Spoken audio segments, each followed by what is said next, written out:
Hello, everybody. Welcome back to another episode of One for Safety, the show where indie filmmakers give you their insights and opinions on all things entertainment. This is our first episode back from the winter hiatus, and we're all very excited to be here. I'm your host, Phillip Roy Long, and as always, I'm joined by Leatrice Ching. Hello. Alexander L. Dunn. Hello, hello. And, of course, Victor Moses Navarro. Hey, what's up? I feel like that's when his ring music would come on. Thanks again for joining us. And, just a warning now, hold on to the edge of your seats because we're taking a trip into the realm of high concept science fiction. But before we reach that event horizon, Moses, what are you having? Well, it is the first episode of the year, so you know what? You got to start off with a bang. So I'm having some whiskey. I am actually drinking the...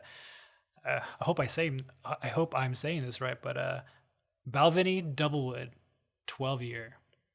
There's a bunch of Scottish people who are very angry at you right now, probably. I know. I apologize if I say it incorrectly, but I will say this. I will not apologize for it being excellent. There you go. All is forgiven. What about you, Leatrice? I'm also having a whiskey, but I made a whiskey sour because I'm still learning how to drink whiskey straight. It's not very easy. But yeah, I love them. So the whiskey of choice was Buffalo Trace, Kentucky Straight Bourbon Whiskey. I like that bottle. Yeah, I do too. Solid choice. Oh, yeah, look at the buffalo. It is a buffalo. That is a buffalo. I think it would have been really surprising if it wasn't a buffalo. Or is it a bison? What's the difference? Just a house cat. Yeah, that's what I mean, right? Wow. The cat's name is Buffalo, yeah. What about you, Alex? What are you having? I went to Total Wine right before, and I found this very interesting beer. It's Bottle Logic. I have to hold it up. I have to do this every time, and I'm glad we're doing video now. This is a bottle. It's called Mint Condition. It's an imperial stout brewed with mint, cacao nibs, and lactose sugar. So it's supposed to be like a mint chocolate ice cream flavored beer. And this is my first taste. And I don't like. Oh, Nice. First taste. Let's see. And I don't like mint ice creams, so it's kind of a really What? weird thing for me. I know, we're just going to get into that. We can get into this after. Okay. All right, here we go. It's actually really good, though. Hey, Mikey, he likes it. It tastes like mint ice cream. Like, I mean, I'm not a big fan of mint ice cream. Well, how much percent is that? Probably too much. It just says too much percent. 12%. Wow, really? It was really expensive, and I didn't know, because they didn't have the tag, I think, on the actual, it's like on the special release section, and they don't like put tags on it, like I think to trick you into when you get up, and then you're like, oh shit, that was really expensive. And I got one thinking, oh, I'll just get one because I don't want it to be too expensive. And she scans it, and I see it on there, and it says $13.49. I was like, oh shit, what? And For then one she's like, beer? and at first I was gonna be like, I feel like that's a mistake. It's probably you scanned it as a 4-pack. And she's like, I just want to let you know that's the price for one beer before I can even ask it. And I was like, well, I'm already here. Wow. And I don't want to go back. And it sounds interesting. And I specifically bought this thinking it would be a good one to shout out. Wow, I would have walked. I would have straight up walked. Apparently someone else had done that, like had come up, scanned it, and then they were like, no, thank you. That's too expensive. But Bottle Logic's like really expensive because it's all like special, release limited edition type shit. So it's really if good. they can make it taste like mint chocolate chip ice cream, then they're doing something magical over there. Yeah, I'm gonna go buy this now. I think I'll spend $13 just to try this because I love mint chocolate pretty chip good. ice cream. If you love it, then you'll really like it. Because I don't like it, and I like it. So then there you go. But Moses, I got a beer that was Bottle Logic. Was it flavored too? Yeah. I forgot what flavor it was. No, wasn't it the coffee stout? I can't remember the name off the top of my head, but yeah, I think that one was actually 14%. Yeah. So that was I remember I texted Alex. I'm like, yeah, that's I can taste it right I feel away. like by the end of this I'm gonna be a little twisty. So, Wait, what anyway. was the really expensive beer that we got up in Chico? Was it Dogfish Head? Yeah, the 120. Yeah. minute. It's actually That's what it was called, Dogfish Head. Dogfish is the brewing company, and then 120. They do it by like minutes. So there's like 30, 60, 90, and then 120. Oh, okay. But yeah, I still have my 3 left. Wait, that one was really high in percentage. I remember. Yeah, it was some. I don't like remember 17 exactly. or. It was like this. Yeah, it was pretty gnarly. And I want to see what happens if I age it, because apparently if you age it, it gets better. But I don't know. I've been meaning to ask Yanin about that. Like, what has he done? Has he drank them all? You know, like, or did he hold on to them? Just immediately downed him. I know, right? I'm kind of curious, so we'll see. But yeah, Phillip, What are you having, Phillip? I'm starting the year off with on a simple note. don't you dare say With a glass of ice cold no. water. Damn you. There's no ice in yeah. there. Well, there was ice, but we took so long getting started that it melted into more pure H2O. So Wait, is that a Chico water or Irvine water? it's Chico water, you know? What would you Okay. want? In a- Why would you want Irvine water when you're in Chico? He gets it bottled, like sent up, bottled from Irvine. You know, For my worst enemies. You're becoming like the water boy. You're gonna have like some water from a glacier in Alaska just sitting in a flask. I would do that. I would actually like take a trip all the way to like the Arctic and like get ice there and just let it melt to be able to taste it. Have you guys ever had like fresh, real spring water? Bottled. Yeah. No, like when you're yeah. backpacking. yeah. Yeah. Oh, it's amazing. Okay, so this is a very city girl question, but how do you know that it's safe to drink? So you bring a filter with you. It's a pump that you like filter the water through and it pulls out, it's like 1,000 micron filter or something. So it pulls out all bacteria and viruses out of the water. Okay, yeah, see that makes me happier. I thought you were just gonna say something like you just do. I honestly thought Phillip just like went and just like mountain manned it and just Yeah. downed it. I will say that time in particular, I did just drink it because when it comes straight out of the mountain like that, the places where you get the sicknesses are when like animals and deer and stuff have like, Yes. you know, peed and pooped and stuff in it, or humans have washed their hands in it or whatever else, you know, kind of bacteria. But when it comes out of the rock, it's actually just been filtered by going through that ground rock.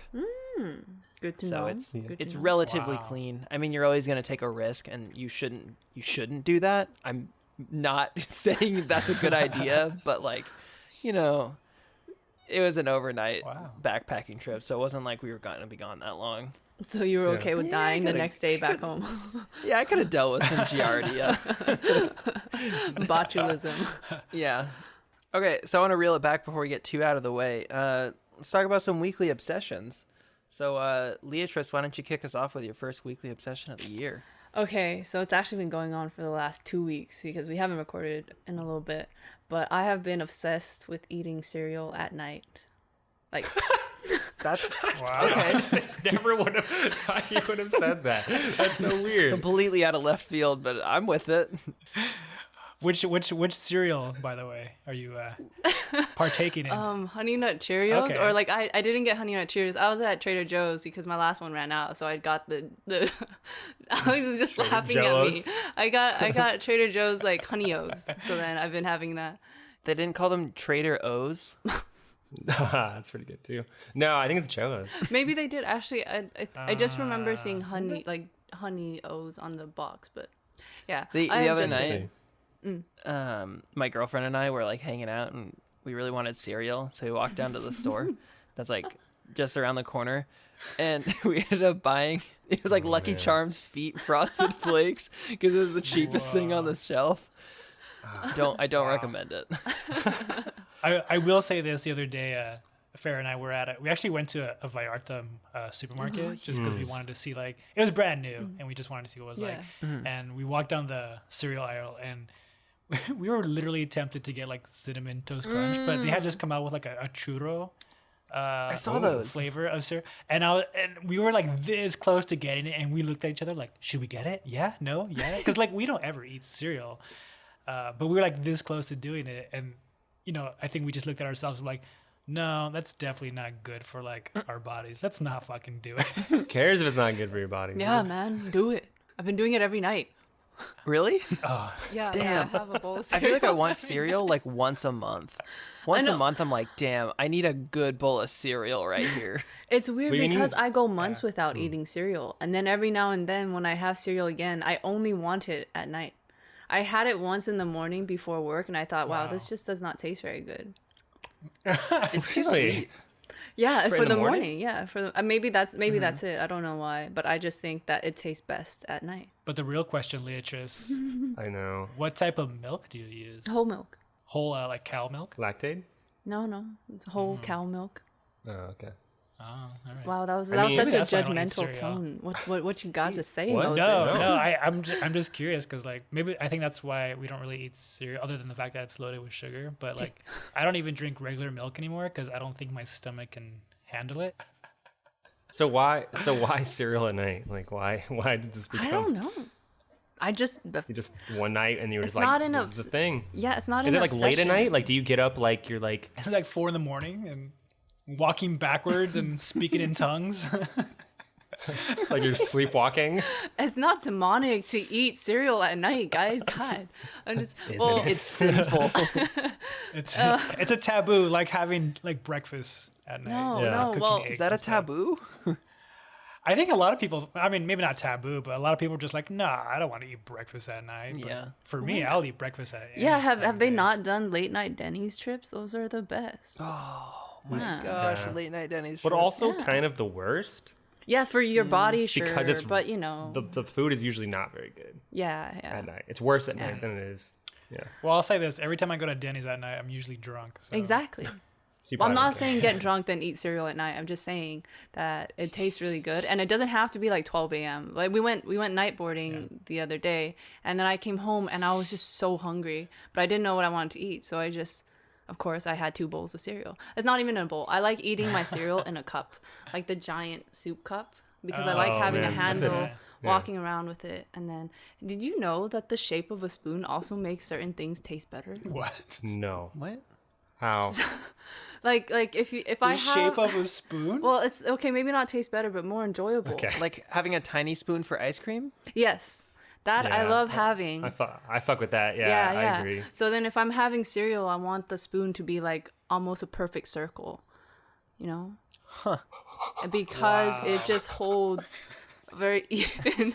Stop laughing at The me. attention to detail that goes into the cereal See, making. now is when I'm judging you, Leatrice. It wasn't the milk or the cereal; it's the actual spoon you use. That's where we're Yes. getting. Yeah, that's where we're. Yeah. But yeah, I have to. Losing ya. If that spoon isn't available, I actually have to find it, wash it, and then use that spoon to eat my cereal. Well, so, okay, cereal. So that's a new one. What about you, Moses? Well, we've had some time off from work because of the holidays, so started a new show. So Farrah and I recently just got HBO Max, and really digging it.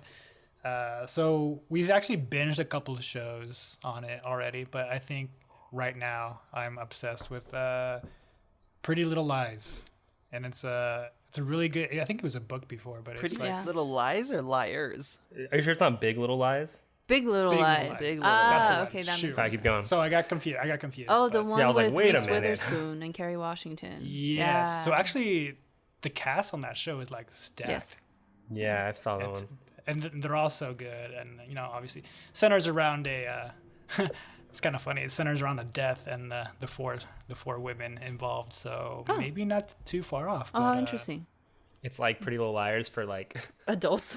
30 or 40-year-old women, but not for, Yeah. for teenage Yeah. girls. So right now that's kind of my obsession right now. So I just started season 2 and it's getting pretty spicy. And yeah. All right. Nice. Yeah, I just know I just know about the book being super popular and then it being adapted because it was part of Reese Witherspoon's like book club or something, and so she's in it, and she was an EP on Wait, it. she's in it and it was in her book club. Of course she would. Yeah, she's also an executive producer too. She's also what? an Nepotism. executive Yeah, producer. she's on an the show. EP Of on course it. she is. I will say this, like the opening theme song is so fucking catchy. Like I've been playing it on repeat, and like Farrah's gonna like murder me. So she's gonna have her own Big Little Lies. soon. But the song is so really good. Like it's definitely a vibey kind of ocean, like surfing kind of song. But it's like so super good. Does it have like a really cool opening, like all HBO Max or HBO shows do? Like there's like weird imagery and it's like kind of faded. No, and, like, these cool there's shots. actually a lot of beach imagery, a lot of driving. Cool. A lot of like coastal There are a lot of songs. environment looking. So, yeah. I don't know which one. Oh, the actual song's called Cold Little Heart. Cold Little Heart. Yeah. Tight. Cold Little Heart. But, For the big pretty little good. lie. So mine, it's actually going to be a repeat only because it's something Phillip kind of made me get back into, maybe not intentionally. Witcher. Which was Ghost of Tsushima. Oh. Hey. Because I think I did that in episode, I don't even remember, 4 or 5 or something. Like it was one of the first ones that I think at the time I was like, oh, I'm getting to Ghost of Tsushima. But it was like right as Last of Us Part 2 came out. And actually, it was right after. So I think I beat Last of Us Part 2 and started playing it. And I was like, oh, this is pretty fun. But I like just couldn't. Like I think Last of Us Part 2 took all of my like energy of wanting to play, you know. And I just was like, I'm not interested enough in this game. So I just stopped for like whatever it was, like 4 or 5 months. I just sat there. I kept looking at it and going, oh, maybe I'll go back to that. And then Phillip was just like, hey, I just got Ghost of Tsushima for Christmas. Do you want to play? There's like a mode called Legends mode. And it's like where you basically can like team up and like do these cool little missions and shit.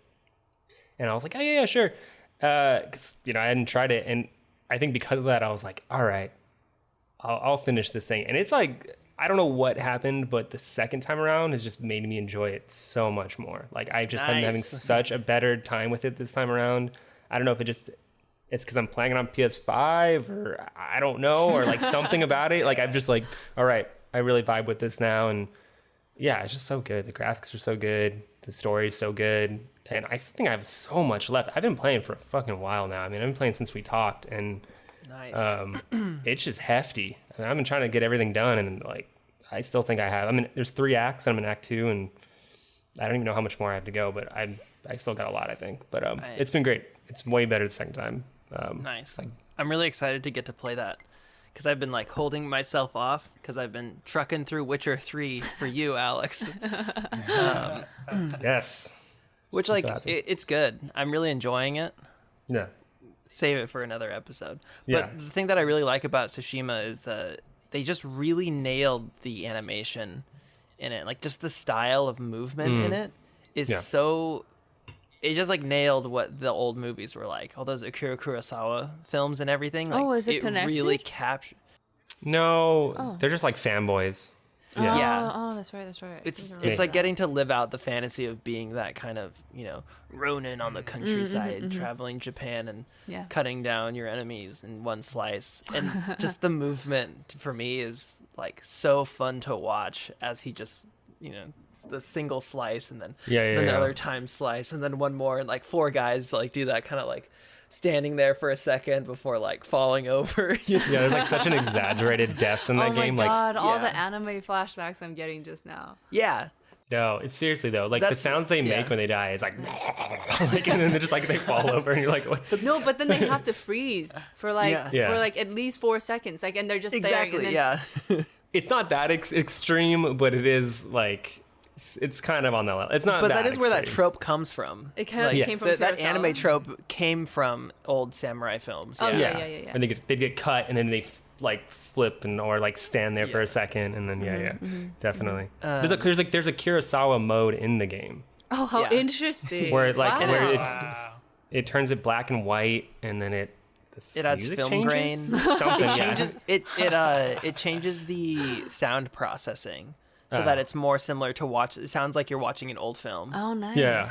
I think it's fun to switch into for like the some of the cutscenes and stuff. Like Sure. whenever I do the legends, when you're like fighting one of like the 7 swordsmen or whatever around the island, I switch it into black and white just because it's more aesthetic. Yeah, for sure. It is like that part is really Does it the most suddenly Kurosawa. like crop out, like pop out, and then you get like this wide, and then you cut, and then you have like these really long, extravagant fight Yes. sequences? Oh, The duels are kind of like that, where like Wow, it it's starts more than off and you just see the black and 2. white. Wow, nice. No, that's just that happens all the time, no matter what. Oh, okay. Yeah. But then if you can turn it black and white and make it even more like Kurosawa? it's Kurosawa. Like, but the really good. Sorry, one last shout out of that game is the photography mode is like amazing. It is one of the best photography modes. Like, there's a thing where you can like switch to photography, and it's so detailed. And I've been having so much fun doing that. Like, I'm so planning on like uploading all these photos I've been taking, because like you can change focal length, you can change depth of field, you can Wow. change angle of everything, you can change the color processing, you can change like the time of day And the weather. the weather, the weather, the like particles that are in the air. It's like so crazy. This so you can is like find like a really cool photography moment. mode? Yeah, you just click it. You like it can be at any time too. It's like right in the middle of a duel. You're like, wait, and then you like turn to photography mode, and then just like frame up a really cool shot, and then like hit, take the It's just the guy screenshot. you're fighting like this, like Yeah, actually, exactly. My favorite setting on like of those options is the blade glint. So you Yeah. can adjust how much like reflection is coming off of the blade of your sword. Oh my God. It's so cool. Wow. Phillip, your weekly obsession. So, my weekly obsession is a book called The 99% Invisible City. Oh my God, It's, I've heard of this. Wait, who? Yannet. Oh, you've heard of I it? think Yannet. Oh, Is it Yana Yana? would love this book. Yeah. It's from, so the people who wrote it are the people who make my favorite podcast, 99% Invisible. So this is their first book. And it's Your like, second favorite podcast. it's my favorite one to listen to. But it's like a field guide to just architecture and urban design. Nice. So it has like all these weird little things that the whole premise of the show is to pinpoint and talk about pieces of design in our everyday world that we'd never think about. Actually, that popped up on my Spotify, and I started listening to that. That's why this sounds so familiar. Maybe not from Yannet, but I think that popped up. Oh, interesting. Yeah, so they have all kinds of like little weird things in here, like talking about camouflaging cell phone towers around cities and The like ones that look like trees. yeah, and how like you'll see some of them sometimes that look like trees but only barely, and Yeah. it's because they barely have like a few, and the reason why that happens is because it's extremely expensive. It can almost cost as much as the cell phone tower to camouflage these things, so people Really? will like cut back on how many branches and stuff that they're spending. Wow. And then they have like one on like breakaway posts, so if you slam into a phone pole or light post, like what happens to it and how it's designed to not kill you and all kinds of stuff like that. I love the kind of mundane design that you would never really think about, which is why I really love like ACing, because it's one of those jobs that you'd never even like think about that kind of a job if they're doing it right, and it's Yeah. just like Yeah. something that goes by, but it's like so technical and like people put so much work into it, and like Yeah. that's all over the world, everywhere, every day we're like walking by of like who designed a sidewalk, who decides what a street post is going to look like. Sounds really interesting. I have to borrow it sometime. I mean, if it sounds interesting to you, I would recommend you check out 99% Invisible, the podcast. It's a fun one. For sure. So 99% Invisible is great and everything, as is eating cereal at night. But that's really not why we're here. We're here to talk about our good friend Christopher Nolan, right? You mean Chris? Yeah, we all know Chris. Yeah, Chris. So me and Chris go way back. Friend of the show. We are No. now blacklisted. Okay, but we've all seen Tenet. Yes. Yeah. What did you guys think? So I think Phillip and I watched it around the same exact time, and you and Moses watched it around the same time. So I watched it in an actual theater, and this was right before everything shut down again, and there were a few theaters in Orange County that were open.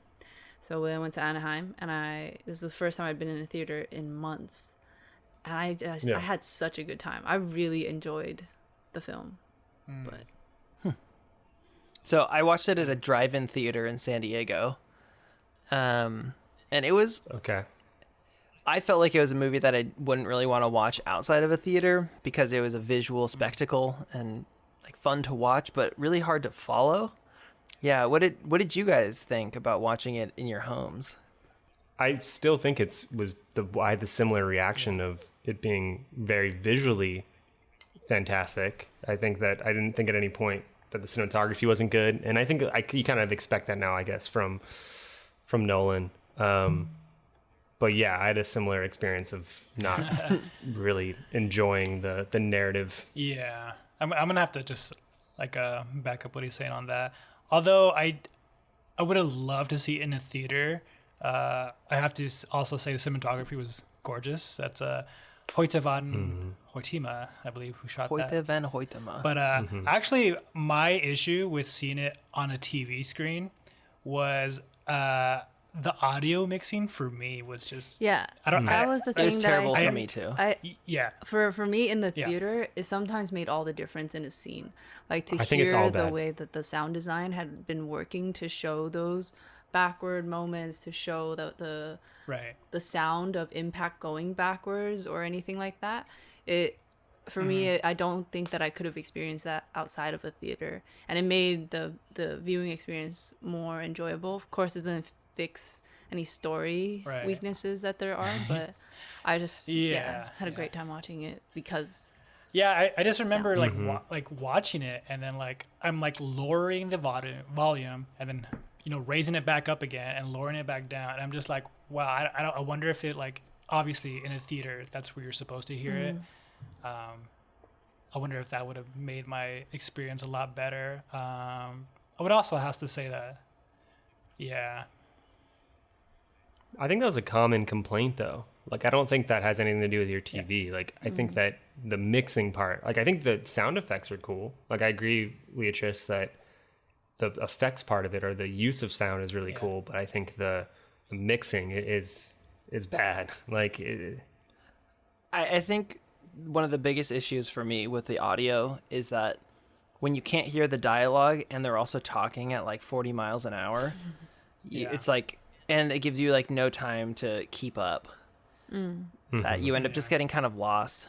And I don't know, the first time I watched it, I felt like in the first hour of the movie, Nolan just kind of vomits information on you, and then as you're like cleaning yourself off and you're like, okay, wait, I think I get it. The movie's like, okay, we're going into the last act now. I hope you're good. And you're like, no, I'm not good. Hang on, just give me a second. And you're like, no, it's already happening. It's past that. We're there. We're finishing. What's going on? You still with me? Yeah. But I think, like, funny enough, like, I don't think the ideas are overly complicated. I think its presentation of the ideas are overly complicated, is what I found. Like, these same ideas are brought forth from like Doctor Who or something. They talk about time in the same way, where it's just this thing where they're running into each other at different times, and like it's like the idea of the thing. What is it? I forget what the thing is. Harry Potter. Yeah, like these ideas of time being this kind of fluid thing where you're like experiencing things that maybe technically are in your past but are actually in your future, kind of thing. It's not a new idea, but he just like does it in a way where it's like, I'm gonna do it to confuse you, to make it more interesting, and you're like, what? Like, why are you doing this? Phillip is our resident physics major, so let's hear this out. Yeah. Well, like, that was probably one of the things that I really walked away with that film kind of upset with Nolan as a filmmaker, because something that I appreciated about his old movies like Interstellar and Inception and even like Memento is that they take these big ideas, right? These like high concepts, and they're able to explain them to you in a palatable way so that nobody who watches them finds themselves overly confused or like lost. And like watching Inception like the second or third time, you found yourself piecing things together and be like, oh, I didn't remember that last time. Oh, that's really cool. They were laying the groundwork for that, and like that pays off here and there, and like, wow, all these things were like right in front of me and I didn't notice them. But the first time watching it, you're never confused about what's going on. Yeah, because the concept was simple. It was this idea about the fact that you're going into dreams, and then you're planting an idea to make it seem like the rules of Inception's world are complicated. Yeah, I was gonna say, I agree. Like, I think Inception in some ways is more complicated than this film. I absolutely agree. Yeah. That's funny. I don't really remember it being complicated. And that, to me, is because of the scene with Ariadne in Paris. Like that whole dream sequence where Cobb is taking her through and like letting her play with a dream and explaining like all these people, like those are projections, and you build, but if you build too far, they start to recognize you, and all that whole scene is both an explanation for her, but also an explanation for us as the audience. And Ariadne as a character she's supposed to be like the best in her class, the smartest person, and Cobb doesn't treat her like she's stupid. And I think that's something that really bothered me about Tenet, was that despite having relatively simple ideas, that they were playing with, they constantly treated you like you were stupid.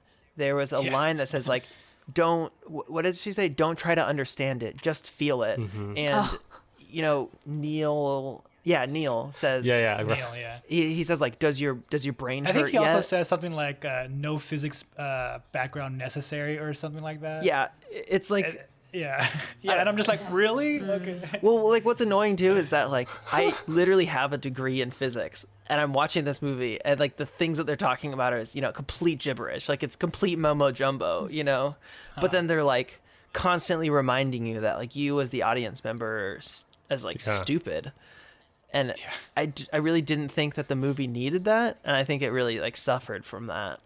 It's true.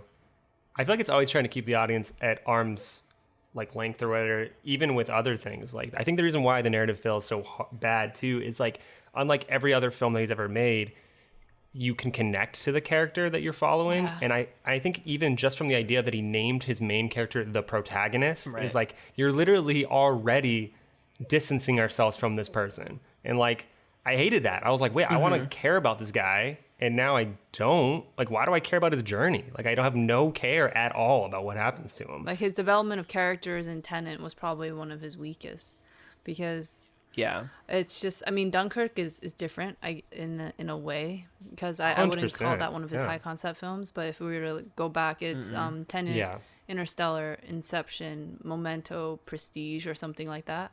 Those are the big ones. I always forget about Prestige. Yeah, you're absolutely right. Yeah. That's I think that's my favorite Nolan movie. Yeah, I love Prestige, So and I still think where Prestige would you is rank maybe his Tenet best. among those other films? 5. Like if I had to, the last one. yeah. Bottom? No. If I'm thinking about those 5 films, Interstellar, Inception, Tenet, Memento, and Prestige, those are his 5 high concept films, in my opinion. Yeah, if like those were his 5, then Tenet is the last one. Yeah, I would agree. Yeah. I think the only one that could possibly contend for that last seat would be Memento in my book. And that's just because, I don't know, that one was fun to watch, but I don't think it gripped me the way that Interstellar and Inception and Prestige did. Interesting. And like, I really enjoy watching Tenet. Like visually as a movie, the visual effects in it are awesome, and it's really fun to watch. And then you start to think about it, and you're like, it's not that complicated. But they're over. It's almost like the way they present the film is overcomplicated. But on a first watch, it's like, is it even really enjoyable when you're still trying to figure out? I completely by the point where they're stealing like the plutonium 241. Spoiler alert, by the way, if anybody hasn't seen it. Spoiler. Don't listen. Sorry. The point at which they do like the highway heist. You know. Yeah, my sister and I were literally just we were watching it at a drive-in movie theater, right? We're literally just talking to each other about something completely different, and I was like, I'm just gonna wait until like the action scene starts, and I'll tune in again then, and maybe I'll try and figure it out. Yeah. And since we're doing a spoiler-ish episode, like when he's fighting the guy, the like geared up guy in the like whatever that is, like Pentagon-y, whatever that actually building is, where they keep all the art. Rotas. Immediately I was like, that's himself. Like I didn't even like, I was like, this is himself. Like let's just get this over with. This is like that moment in Joker when you find out that he's like been by himself the entire time, and it's like the girl's like, what are you doing here? Like I was like, we don't need to show this. We know this already. like what are you doing? Like, yeah, I think that like it was really cool to watch it backwards, and it's almost just watching it as like a testament to the crew that worked on that and the visual effects artists that made that happen. Yeah, do you guys remember that extremely gratuitous scene of the plane crash? And that was all practical. I just kept thinking, my like, friend worked on that. I know this was just like a one-shot deal, and this is what everyone on set was waiting for. It's just to watch this kind of, and what I mean, the thing about that's what I mean. Yeah, it's just the movie is constantly patting itself on the back for like how much of a spectacle it is. You know, like. Yeah. They're like walking down the street and they're like, okay, and then we can like make a distraction. They're like, what kind of distraction? We'll crash a plane. How big of a plane? A big one. I was just thinking that this is kind of how in a weird way, Nolan went backwards. Like for Memento, the reason I didn't, went backwards. Huh? Memento to me is one of his more clever films because there's something about that idea that's different and unique, but it's simple. But then the more money he got to make the next movie, the more, I guess, fame or notoriety he got to do these things that he was very proud of, the fact that it was practical, that it's meant to be in a theater, that it's this, it's that. Then it became more about showing that instead of concentrating on the characters. And I don't know if that's down to writing because his brother Jonathan wrote with him for the longest time, and then for the last few films he hasn't been writing with him. So I was thinking, is that the reason why, or is it just because now it's all about what you can do with a film versus what the film has to say? You know, it's hard. Yeah. Who wrote? Do we know who wrote this one? It's him, Nolan. He wrote it himself? Yeah. So what's kind of interesting, so earlier today I looked up what the definition of a high concept narrative actually is, and Masterclass defines it as a story with a clear, easily communicable premise. It typically involves a premise that is easy to pitch and driven by a straightforward plot. This is in contrast to low concept stories, which tend to be more character driven with less of an obvious narrative hook. And so I think it's actually interesting by that definition, like Tenet is almost like a textbook high concept movie where the character development falls almost completely flat and everybody just feels like a tool serving this bigger timeline. And it's just completely obsessed with itself and like its world. Yeah. Then I think that's interesting. If that's the textbook definition, I think then where he fails is that he's trying to make you care about these characters and he's trying to develop them, but he's also not giving you enough to latch on to them. But it also wants to, you know what I mean? Because you're saying that the point of a high concept is that you're not supposed to have character development, right? It's kind of, that's what. No, I wouldn't say. I don't think. When I heard it or read it, I just thought that it meant that the concept of the film, like the main hook of it, is easy to understand. Like if I had to give a 2-minute elevator pitch of 3 billboards, I can't do that. But if you had to give a 2-minute pitch about Inception, it's about it's a dream heist. Like that's essentially what you're doing. Yeah. But I can't break down a drama film that's as complicated as characters who are going through this in 2 minutes. But for a high concept film, there's something about it. It's about time travel. It's about this. Yeah. It's I mean, if you had to like boil down Tenet, it would be, a protagonist fighting the future. Yeah. Because I don't think a high concept film is devoid of characters that you care about. I think that a high concept film can very much have that. It's just that the main point. Which is interesting to think about based on like other high concept films and why did they work more? Like why did we like Inception more? And I think that one had a very strong character driven film about what's his name? What's Leo's? Cobb. It's funny because I remember when I first talked to Phillip about it, he was saying that I think Nolan should have sat on this film for a few more years or something. And it's funny, the one film that his brother didn't really write with him, that was the high concept film, was Inception. And when Inception came out, Nolan talked about how this was in his back pocket for like, I don't know, 10 plus years or something.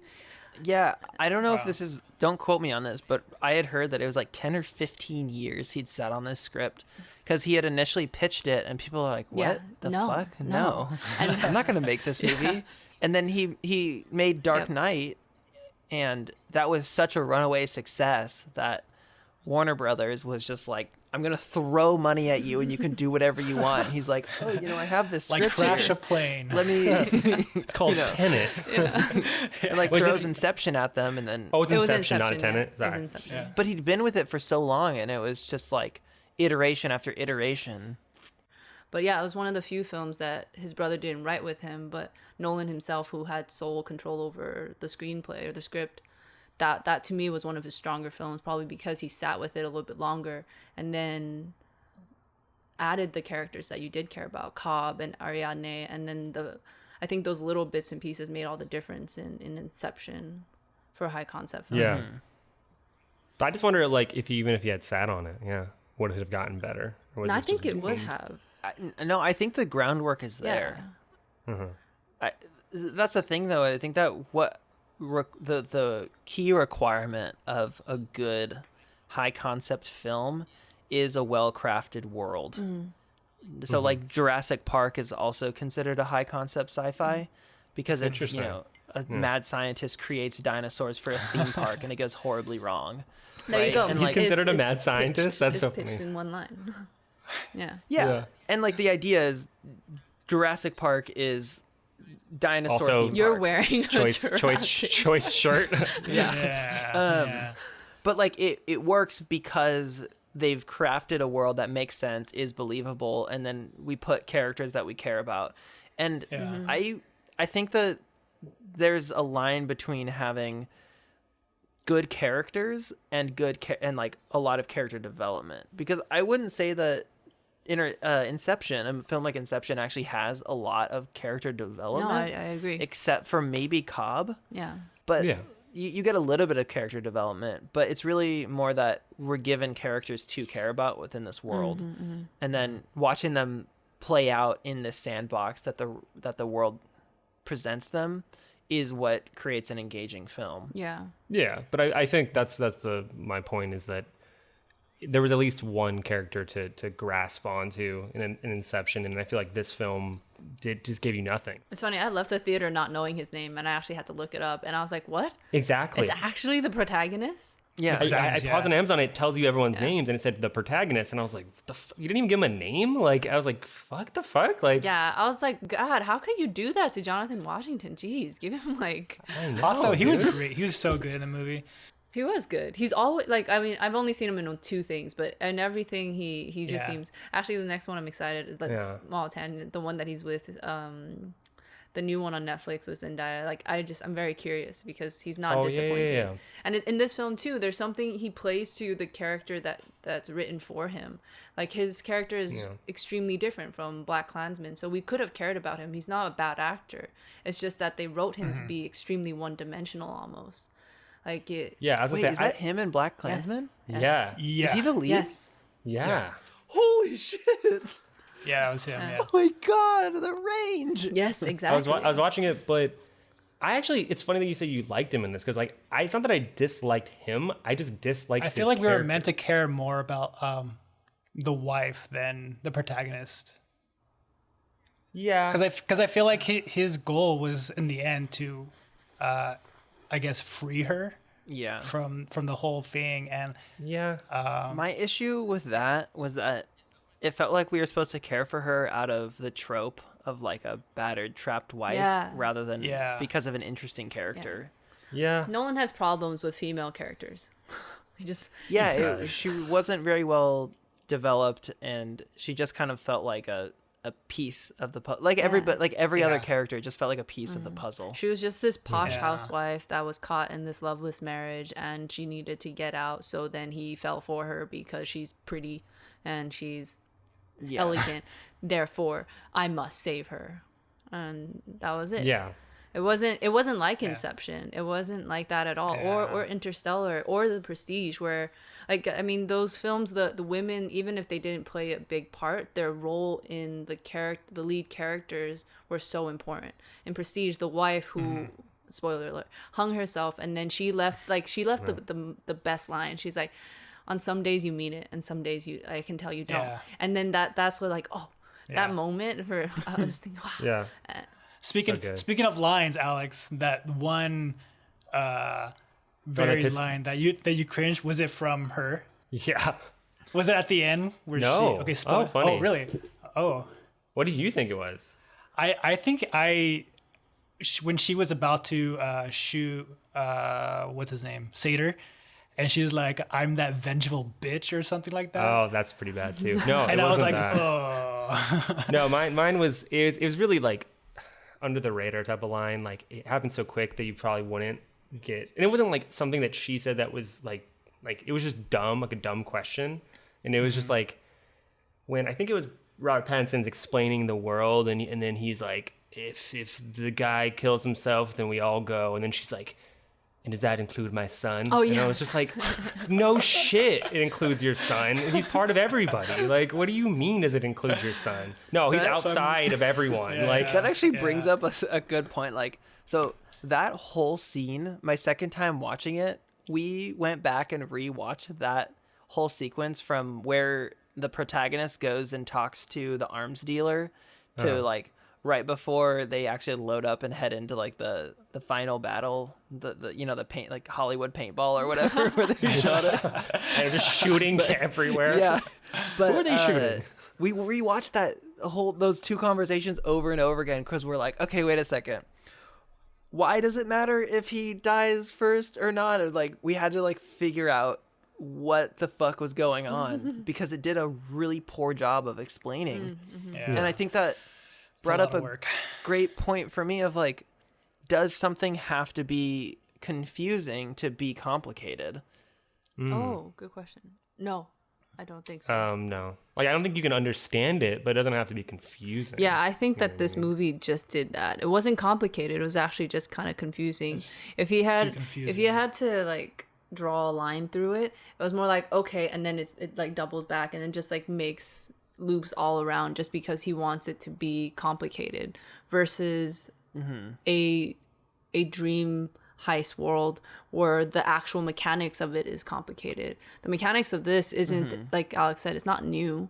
It's this idea where if you go back in time, guess what? You might see yourself. No, shocker. And then it's just... I will say that I think that the presentation of time travel in Tenet is, I think, the most interesting way to show time I travel. agree. Reversing Like entropy Yeah. is inversion really part of it, really yeah. cool. Yeah. I think it's a unique take. But then they kind of Yeah. got rid of that. They got rid of like the idea of entropy, and then it just became an action film. It yeah, You mean like in the end? and then that Like the Shooting the everywhere. final scene? Yeah. because then it was very interesting when he first met the woman who was teaching him and using the glove, and this is what you're doing. And like, oh, so there's some control to this time travel. There's some mechanics to this world that we can. That's why I think that if he had sat with the film a little bit more, he's like, this is what's interesting about it. It's not just about the fact that you're traveling back in time to steal something and that's it.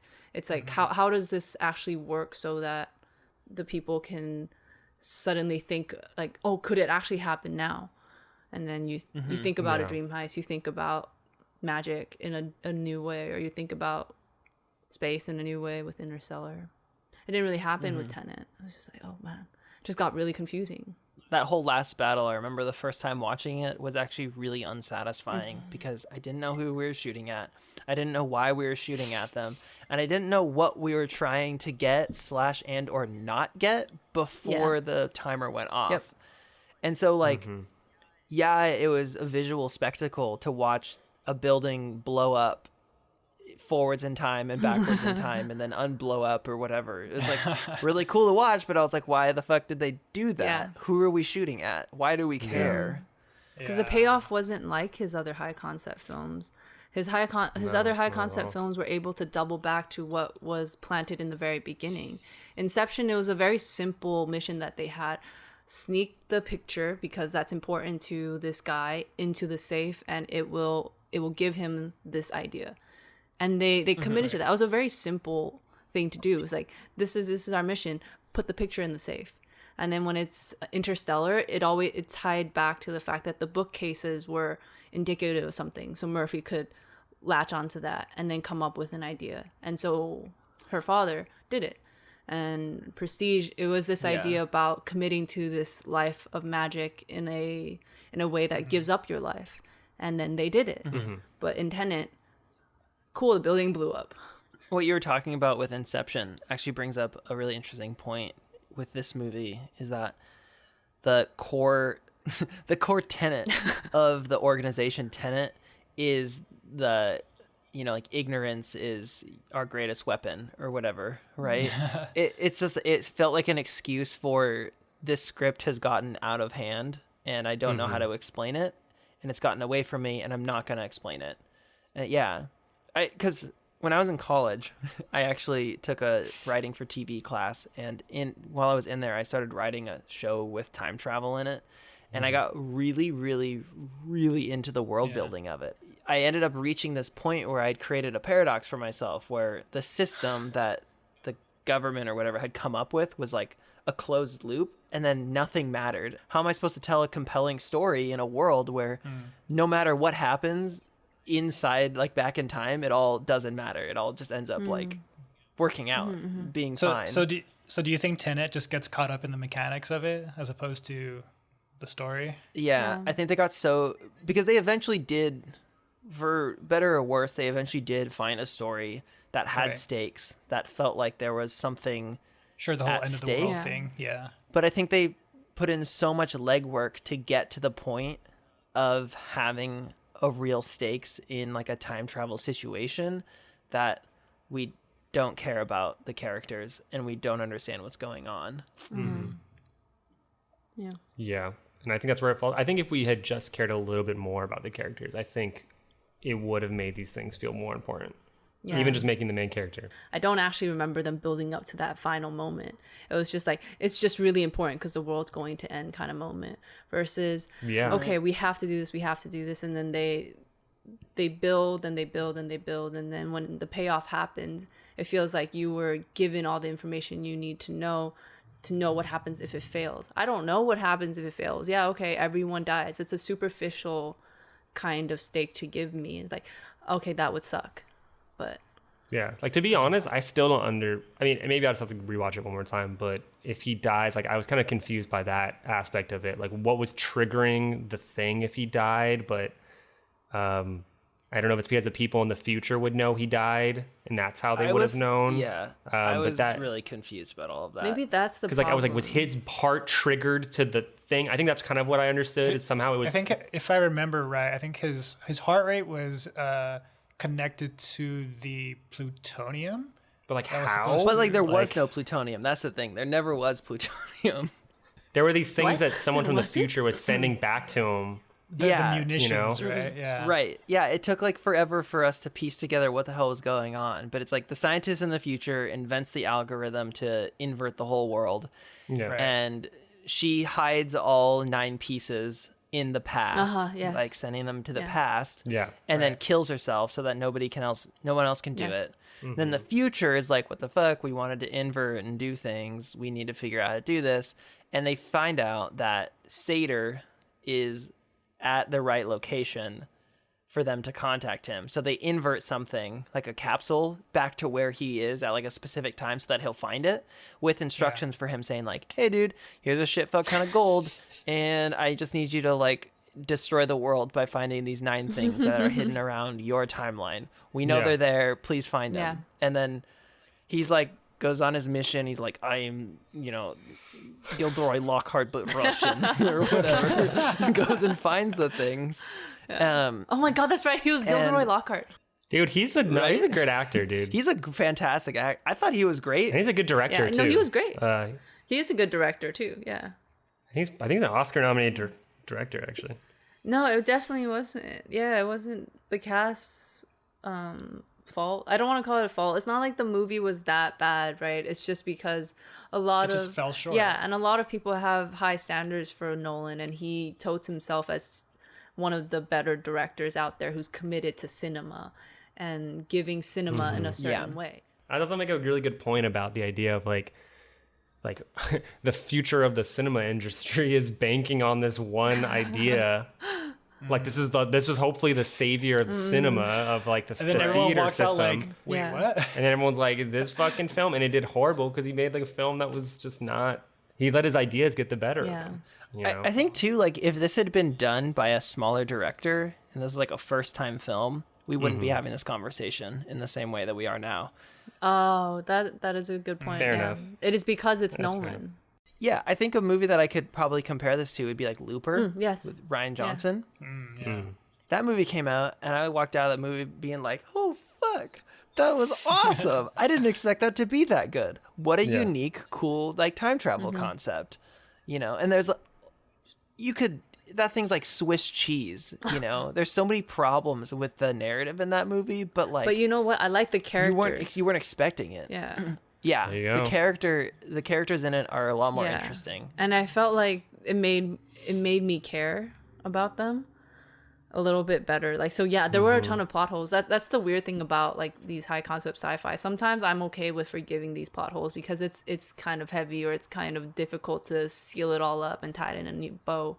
But you gotta give me more than just. Hey, but it's time travel, am I right? Yeah. I think too, the stakes are too high. I agree. Yeah. This whole world ending thing, like been there, done that kind of stuff. It's just not Right. It's not the same. It feels it's too big for its britches. Like there's no need to suddenly, like, this one guy is responsible for saving the world.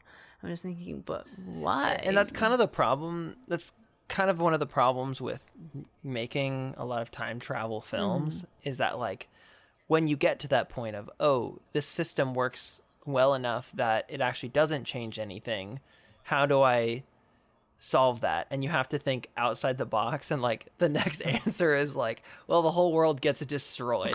And then it's like, well, that solves my problem of stakes, but then at that point the stakes are so large that it's almost like an existential crisis at that point, and it's like you just feel like apathy to it, because it's like, oh, okay, well, it's actually just going to affect everybody equally. So But you know what? Thanos did it, and I cared. I was just like, wow. I mean, I think that what like Infinity War got right was that even though it is the whole world was at stake, it's 50% of the world. And even though 50% is like still a lot, it's easier for us to comprehend, because it's like, hey, well, there are 10 Avengers and 5 of them won't be here at the end of the movie. And then you're wondering which 5? Who are we going to lose? Like if this time travel film had to give me this whole world ending as we know it kind of thing, then give me something more than just it blows up, everyone dies. It didn't explain. Like, I want to know that if the world ends, what am I really losing? Like, what does an inverted world look like? You know? Yeah. It actually brings up a good point that, like, Tenet is a time travel movie where we never see the future. It's this like ethereal kind of far off thing where they're like, it's gonna happen, don't worry about it, don't think about it, they're just all evil and things are totally fucked. And that's like rule number 1 in filmmaking, right? Is show, don't tell. That there's so much of the stakes and the mechanics of Tenet are explained in dialogue rather than visual storytelling. And so, like, if especially when the mix is so bad and it's hard to hear what people are saying, that like when you put so much of the narrative stakes inside dialogue, you miss it. To be fair, I had no problem hearing in the theater. It was That's interesting. Must be nice. For me, it wasn't that. It was the fact, like you said, there was just a lot of talking, and all that talk gave me no sense of, there was nothing visceral about what I was about to lose, or what these characters were about to lose. And I think that's probably its greatest mistake, really, is that you wanted people to feel as if something huge was going to be lost, but you never showed the ramifications or the consequences of this. And also, Sator was not a character. He wasn't doing this for any great, he did it for gold. He's just like, I'm gonna be super rich, so I'm gonna get all this, but also I'm gonna destroy the world once I'm super rich. There's nothing really, there's no like substance to It was his just goal. a very selfish goal he had. Like, if he can't have the world, like, nobody fucking can. As opposed to like Thanos was like, I'm doing this for the world. You know, 50% of it's gonna go, but think of the 50% that's gonna like thrive and benefit from him. I think in Tenet, the villain is just like evil for the sake of being evil. You know, and selfish. He's just like, my life is hard. I grew up in Russia. Now I want to kill everybody. And you're like, what? That doesn't. There's like, you don't even think you're right. Like, he doesn't think he's right. He thinks he's gonna die, and he's just like angry because the future has done nothing but give him like bajillions of dollars to do whatever he wants with. Yep. Yeah, exactly. That doesn't really. There's no like, you know, maybe go see like a oncologist or something. I feel like I understand why he's doing it, but I just don't know what his motives are. Like, I can't myself put myself in his shoes. I can put myself in Thanos' shoes. Like, if I really had to save the world right now, would I kill 50% of the world? I can contemplate that. or we just can't understand like Joker. Chaos just for chaos. I have no idea what that feels like, but watching him makes me think like I could become that way in a certain like throughout however he, became Joker. Either give me a film with no villain or give me a film with a good villain. I think that's what Interstellar did differently. It's what Inception kind of did differently. We never actually saw this villain, right? It was just this idea like we have to do this because this is a mission. This isn't someone I disagree with fundamentally because he's going to kill the world and my child. It's like this is just he's paid to do this, and Cobb has a goal to accomplish because he wants to get home. Like that was the crux of the film.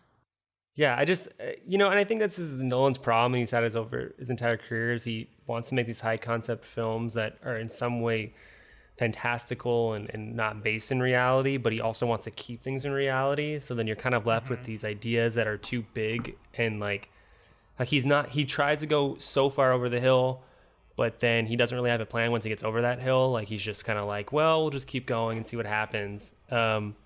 And it goes with this one. Like he starts to go to a place where it's just not, it's getting more into the fantasy, but he's not finding a way to actually like think of like, how am I going to explain this? And like, how am I going to I'm going to try to base it in reality, but it's still so fantastical that it doesn't really make sense. And it's just all over the place. Like you tried to go both ways. Yeah. And it just didn't work. You needed to find a good middle ground like the other films. But to be fair, I think that Nolan has succeeded in high concept films for, quite a few times. Sure. And that's why the standard for his films is so high. So I consider Dark Knight my favorite superhero film. And then a film about magic, it had to be The Prestige. And then this weird heist film, it was Inception. Because like, oh, that's very interesting. I never thought about it that way. Favorites is maybe too bold of a word to say, but they were films that I remembered and really enjoyed watching and had very strong rewatch value. You were just talking about your favorite heist movie being Inception, and that made me kind of think that in a lot of ways Tenet is like James Bond with time travel. But I think one of the problems with it is like it has the look and feel of a modern James Bond film, but like the premise of an older James Bond film, where like the James Bond and paper thin. Yeah, the old James Bond movies are like they're really fun to watch, but they also keep an air of like they recognize what they're doing, like by the time the guy has him like strapped down and like the laser's coming and he's like, I'm going to kill you, Mr. Bond. You're like, oh yeah, this movie is like aware of what it is. Yeah.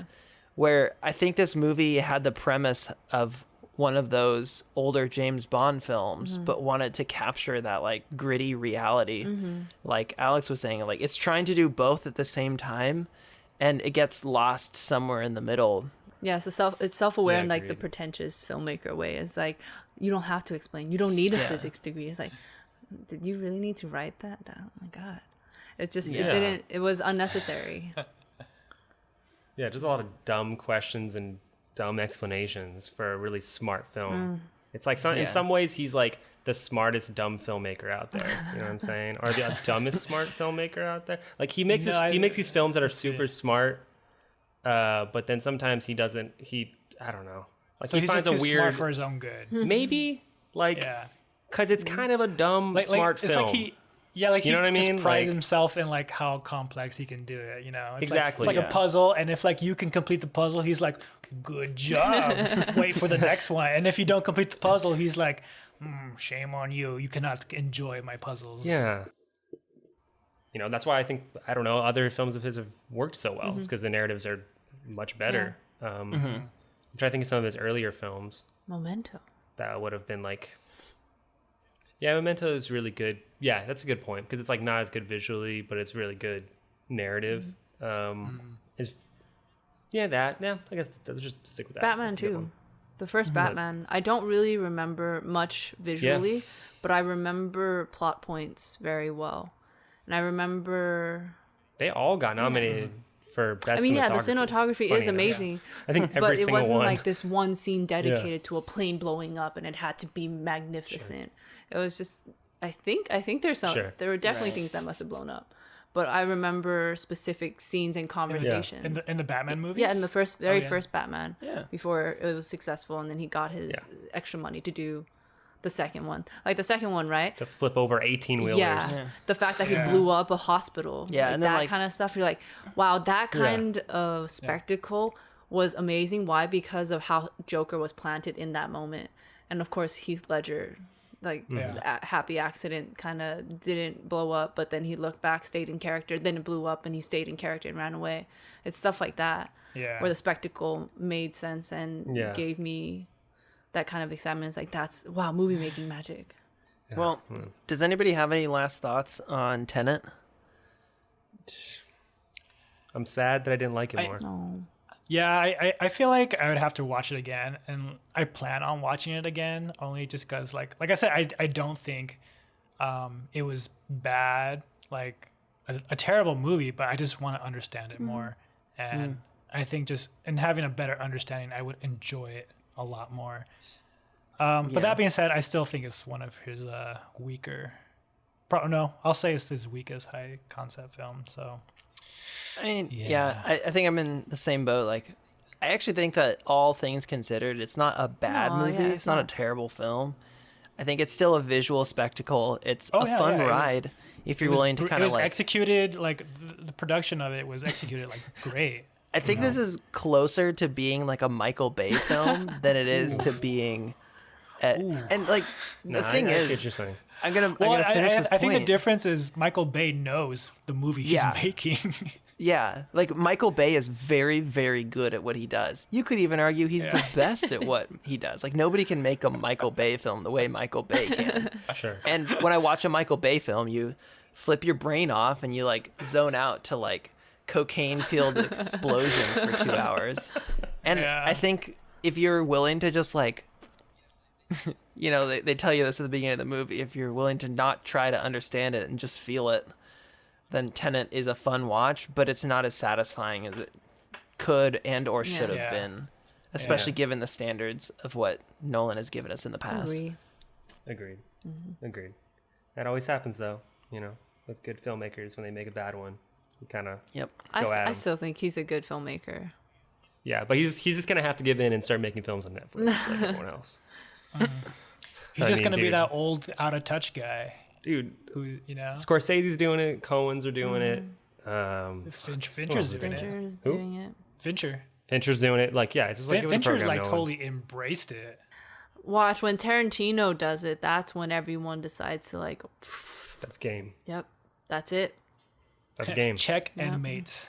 If Tarantino can game admit over. that For sure. streamers are worth it, then it's over. All right. Well, I think that's going to do it for us today. But before we go, we're going to introduce our new segment. And it is the weekly shout out section. So this is a section where each week we're going to pick one artist, either a friend of ours or hopefully somebody that one of you listeners knows about. If you guys want to give us a shout out of who you think should be the next weekly shout out. Alex, you want to take it away on who our shout out this week is?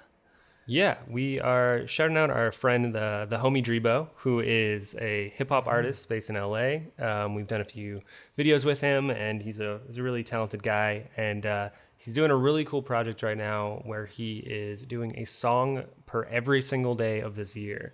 So it's really exciting to see him. 65 songs. 365 songs, which I'm excited to see what he does because, man, like, I'm like, does he have 365 songs? I'm sure he does, but like 365 songs he's got ready to make. So I'm excited to see what he does the That's a entire year. commitment. That's a huge no commitment. holidays. Nothing. I mean, Wow. No holidays. Yeah, Christmas dropping, dude. He That better does mean that we're going to have the Drebo Christmas special. Watch out, Mariah. Dude, that's gonna be. I hope he does a Christmas theme one. Ooh. Yeah, I Well, hope he he's does got almost a year Halloween. to do it, to make it happen. So. Yeah, that's true. Every single holiday have a themed song. That'd be so cool. But yeah, we're really excited to see his journey. He dropped his 9th one today, and just gonna keep watching and see what he does. Awesome. All right. Well, if any of you have ideas of who you'd like us to shout out on the next episode, you can follow us on Instagram and send us a DM, or you can catch us on the Discord. There's a link in the link tree on the Instagram. So just, give us a follow on Instagram, I guess. If you want to keep listening, you can, of course, find us on all major platforms, Spotify, Apple Podcasts, you name it, we're probably there. And send us your topics, shout outs, everything else that you want. Till next time, you've been listening to One for Safety.